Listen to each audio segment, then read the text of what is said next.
जय श्री गुरुदेव। भगवत गीता के इस दूसरे श्लोक में संजय धृतराष्ट्र के पूछे हुए प्रश्न का उत्तर देते हुए कहते हैं, संजय उवाच दृष्ट्वा तु पांडवानीकं व्यूढ़ं दुर्योधनस्तदा आचार्यमुपसंगम्य राजा वचनमब्रवीत्। राजा दुर्योधन ने तदा यानी तब, व्यूढ़म यानी व्यूह रचना में स्थिर भाव से खड़ी पांडवानीकम पांडवों की सेना को दृष्ट्वा तु देख कर आचार्य मुपसंगम्य द्रोणाचार्य के पास जाकर वचनम ब्रवीत गंभीरता से कुछ वचन कहे। भगवत गीता में प्रवेश करते हुए एक बात हमें प्रकर्षता से ध्यान रखनी है। भगवान वेदव्यास जी ने इस महाभारत के युद्ध में मात्र दो भाइयों के या उनके परिवारों के बीच हुए झगड़े का वर्णन नहीं, बल्कि उसका रेफरेंस लेकर हर मनुष्य के भीतर होने वाले संघर्ष की घोषणा की है, उसे बताने की चेष्टा कर रहे हैं। पूरा महाभारत बताता है युद्ध को, और जितने भी पात्र हैं वो इस ओर संकेत कर रहे हैं कि उस युद्ध में से बाहर कैसे आया जाए। भगवत गीता में अध्यात्म के गूढ़ रहस्य वेदव्यास जी ने डाल दिए हैं कि कैसे कौरवों को परास्त किया जाए। कौरव यानी बुराई, कौरव यानी अशुभ का प्रतीक, उन्हें कैसे परास्त किया जाए। और उसी के लिए एक छोटा सा भाग भगवत गीता का है कि जीवन के किसी भी परिस्थिति में अच्छाई की विजय कैसे हो और जीवन के इस संघर्ष को, इस युद्ध को कैसे जीता जाए। कौरवों के पास 11 अक्षौहिणी, पांडवों के पास 7 अक्षौहिणी सेना है, परंतु दुर्योधन व्यूह आकार की उस सैन्य रचना को जो वज्र की तरह स्थिर खड़ी है। वज्र प्रतीक है स्थिरता का और दुर्योधन प्रतीक है लौकिक कामनाओं का, मटीरियलिस्टिक कामनाएं। देखिए, डिजायर्स, इच्छाएं, कामनाएं तो हर किसी के भीतर है, अध्यात्म की या फिर लौकिक। दुर्योधन प्रतीक है लौकिक कामनाओं का और द्रोणाचार्य प्रतीक है संस्कारों के, जिन्होंने पांडवों को, कौरवों को ट्रेन किया है। और संस्कारों में से ही अच्छाई और बुराई दोनों बाहर निकल कर आई। लेकिन जिनके भीतर अच्छे संस्कार होंगे, चूंकि पांडवों के भीतर अच्छे संस्कार थे, उनके सैनिकों में भी फिर दो भाव नहीं थे, मतभेद नहीं था। जो सत्य के पक्ष में, धर्म के पक्ष में है, भगवान श्री कृष्ण उनके साथ खड़े हैं।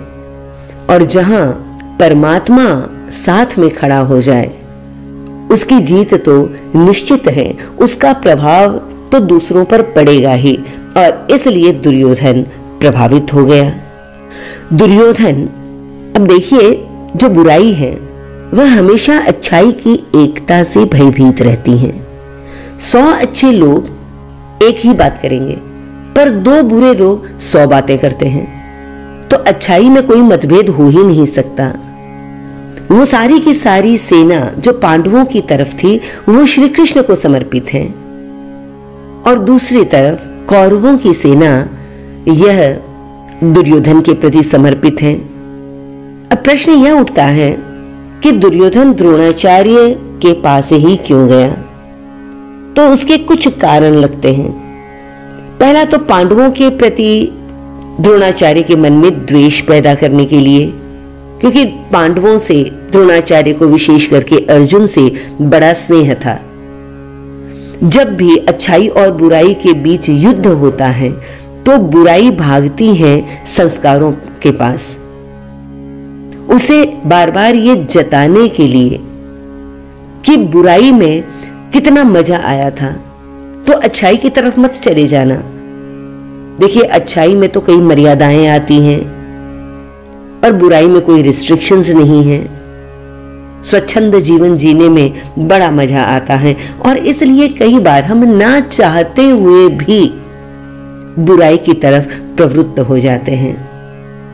और द्रोणाचार्य के पास आकर दुर्योधन बार बार यह एहसास दिलाना चाहता है कि कहीं तुम पांडवों के प्रति आकर्षित मत हो जाना, अच्छाई के प्रति आकर्षित मत हो जाना।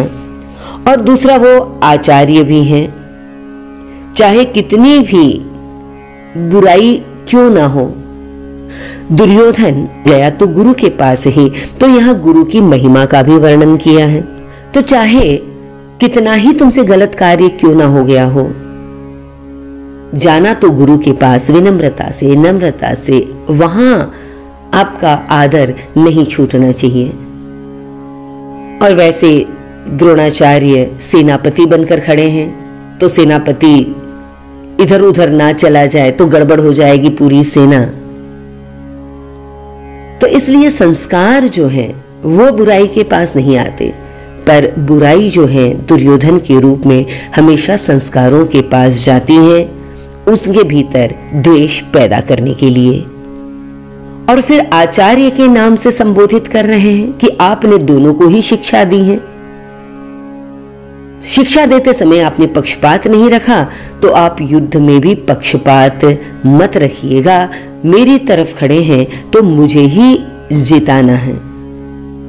और चूंकि वह दुर्योधन है तो शायद वो बैक ऑफ द माइंड ये भी है उसके कि आप मेरा नमक खाते हो, तो आपको पक्षपात करना अलाउड नहीं है। तो उनका कर्तव्य याद दिला रहा है।